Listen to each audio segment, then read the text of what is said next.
So hello everyone, Shruti this side, and I today literally wants to talk about on the matter which is going on the Jantar Mantar, and it's not just a Jantar Mantar right now. देश के हर कोने से even it is Bihar, Patna और the BHU कल को कहीं और से चीजें शुरू हो रही हैं। बात सिर्फ इतनी है कि गवर्नमेंट इस पे बात नहीं करना चाहती है। I was closely following the situation and reading the different articles, different views on the internet, and literally what I got is कि बच्चों का फायदा उठाया जा रहा है. Anti-national elements are taking the things in their hand. बच्चों से गलत करवा रहे हैं, opponents गलत करवा रहे हैं. There is a conspiracy against the government and all. So my question normal, it's very normal question कि गवर्नमेंट ये मुद्दा अपने हाथ में ले क्यों नहीं रही है? Why the government is giving the chance to their opponents or the anti-national elements that they can use this? Government बात क्यों नहीं कर रही है? यहाँ बहुत सिंपल सा सवाल है. बच्चे अपने लीडर से सवाल पूछना चाह रहे हैं. बच्चे अपने डेमोक्रेटिक कंट्री से अकाउंटेबिलिटी चाह रहे हैं. That's a very simple thing, I guess. इतनी सिंपल सी चीज इतनी टफ क्यों लग रही है गवर्नमेंट को?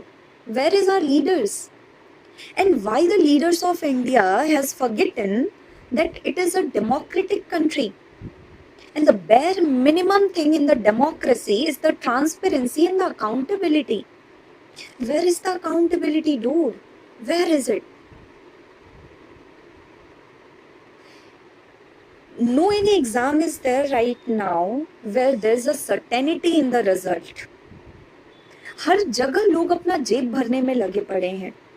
इतनी डिस्क्रिपेंसीज चल रही हैं, कुछ भी फेयर नहीं है, ट्रांसपेरेंट नहीं है.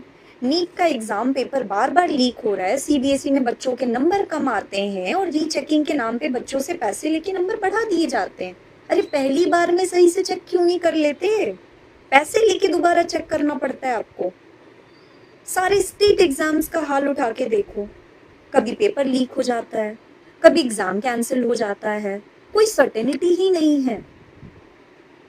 देश का भविष्य आपके हाथों में सुरक्षित करने के लिए दिया गया था.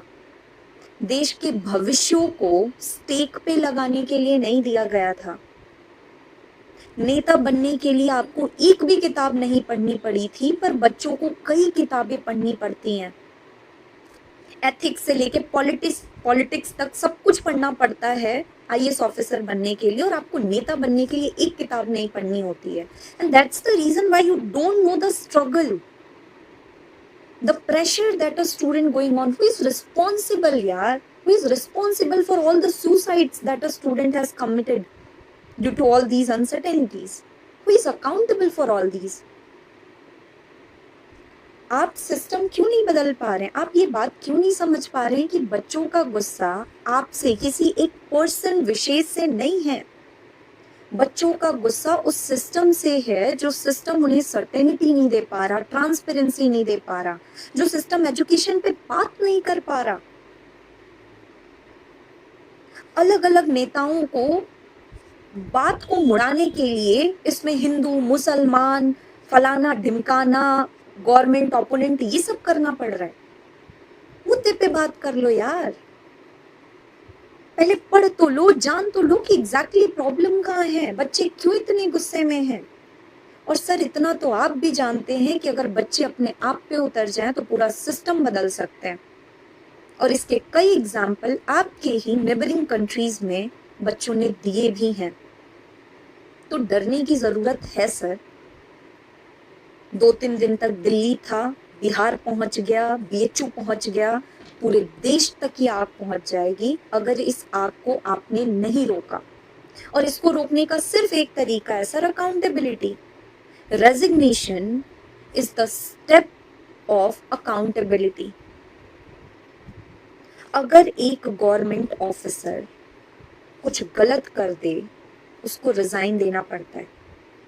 Even in the private company, if an employee is doing anything wrong, उसे रेजिग्नेशन देना पड़ता है.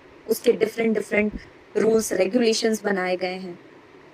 Where is the rule and regulation for all these leaders who is taking responsibility of different departments?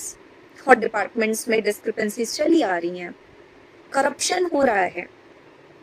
पूरे देश को ये बात इतनी वियर्ड लग रही है सर कि हर साल नीट का पेपर लीक कैसे हो जा रहा है इतने स्ट्रिक्ट सिस्टम के बाद. आपको ये वियर्ड क्यों नहीं लग रही है? बच्चों को क्यों रास्तों पे उतरना पड़ा है? इसके लिए तो आपको खुद अपनी साइड से इनिशिएटिव्स लेने चाहिए. Why you different leaders are giving the very weird statements regarding the student protest? क्यों इसमें देश जाति की बातों को सम्मिलित किया जा रहा है? सर इस बात को समझिए कि ये सिर्फ और सिर्फ स्टूडेंट्स हैं, हिंदू, मुस्लिम, सिख, ईसाई या कुछ भी और नहीं है. और ये अपने भविष्य के लिए आपसे सवाल पूछ रहे हैं, अपनी मेहनत, अपने होप के लिए सवाल पूछ रहे हैं. और जवाब तो देना पड़ेगा सर, जवाब हर हाल में देना पड़ेगा, वरना सिस्टम बदल जाएगा सर.